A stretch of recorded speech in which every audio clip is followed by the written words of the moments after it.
Radhe Radhe guys. आज के video में हम चैत्र माह के शुक्ल पक्ष के नवरात्रि स्थापना के विषय में बात करेंगे। चैत्र शुक्ल नवरात्रि हमारी हिंदू संस्कृति का बहुत ही महत्वपूर्ण पर्व है। इस दिन नवरात्रि स्थापना की जाती है। सभी व्यापारी वर्ग के लोग होते हैं, वो इस दिन से ही अपने बही खाते लिखना प्रारंभ करते हैं। इस दिन काली मिर्च, सौंठ, धनिया, साबुत मिश्री और जो गठ होती है, नीम जर, इन सब का प्रसाद बनाकर सभी भक्तों में वितरित किया जाता है और खाया जाता है। एकम से रामनवमी तक 9 दिन नवरात्रि होते हैं। 9 दिन तक रामचंद्र जी और रामायण की पूजा पाठ की जाती है। जल, रोली मोली, धूप दीप, कपूर, सुपारी, अक्षत, पान, फल, इलायची, दक्षिणा आदि चढ़ाई जाती है और पूजन किया जाता है। जितनी देर हम रामायण का पाठ करें उतनी देर हमें दीपक भी प्रज्वलित करना चाहिए। कहते हैं दीपक पूजा का साक्ष्य होता है। नवरात्रि माँ जगदम्बा भवानी की पूजा अर्चना का पर्व होता है। जहाँ भी माता रानी का मंदिर होता है, भक्तजन वहाँ पूजा अर्चना के लिए रोज जाते हैं। नवरात्रि के दिन पूजा के लिए हमें सबसे पहले स्नान आदि से निवृत्त होकर एक लकड़ी का पाटा लेना चाहिए। उसके ऊपर लाल कपड़ा बिछाना चाहिए और चावल का आसन देकर माता रानी की तस्वीर पाटे पर विराजमान करनी चाहिए। फिर माता रानी को चुनरी उड़ानी चाहिए। फिर माता रानी के समीप ही सुपारी पर मोली लपेटकर या हम मिट्टी के गणपति जी की भी स्थापना कर सकते हैं। फिर हमें एक पाटे पर सफ़ेद कपड़ा बिछाकर 9 स्थानों पर चावल की मुट्ठी रखकर 9 ग्रह पूजा करनी चाहिए और एक चौकी पर हमें लाल वस्त्र बिछाकर 16 मुट्ठी बनाकर षोडश मातृका बनाकर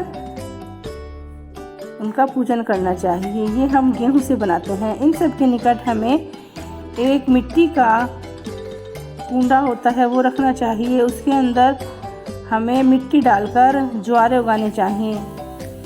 ज्वारे हमें पीली मिट्टी में उगाने चाहिए और हमें रोज़ उनको जल से सींचना चाहिए। फिर हमें माता रानी के समीप ही एक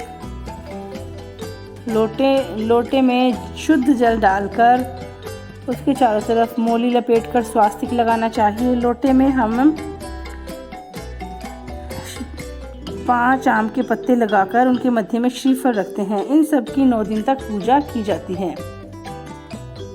फिर हमें माता रानी का जो दुर्गा सप्तशती का पाठ है वो करना चाहिए और पूजन के थाल में हमें जल का एक लोटा, मोली, रोली, अक्षत, सिंदूर, कपूर, धूप, नैवेद्य, पान, सुपारी, ध्वजा, नारियल,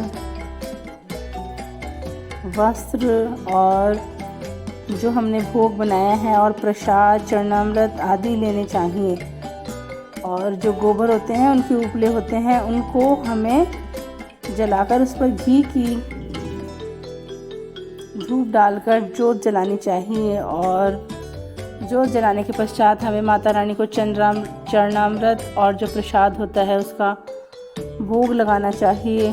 फिर माता रानी की कपूर और घी का दीपक प्रज्वलित कर आरती करनी चाहिए।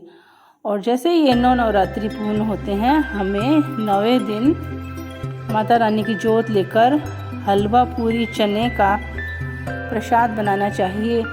और जो कंवारी कन्या होती है, 9 कन्या, उनको भोजन कराना चाहिए और हमारी श्रद्धा के अनुसार हमें उन्हें दक्षिणा देनी चाहिए।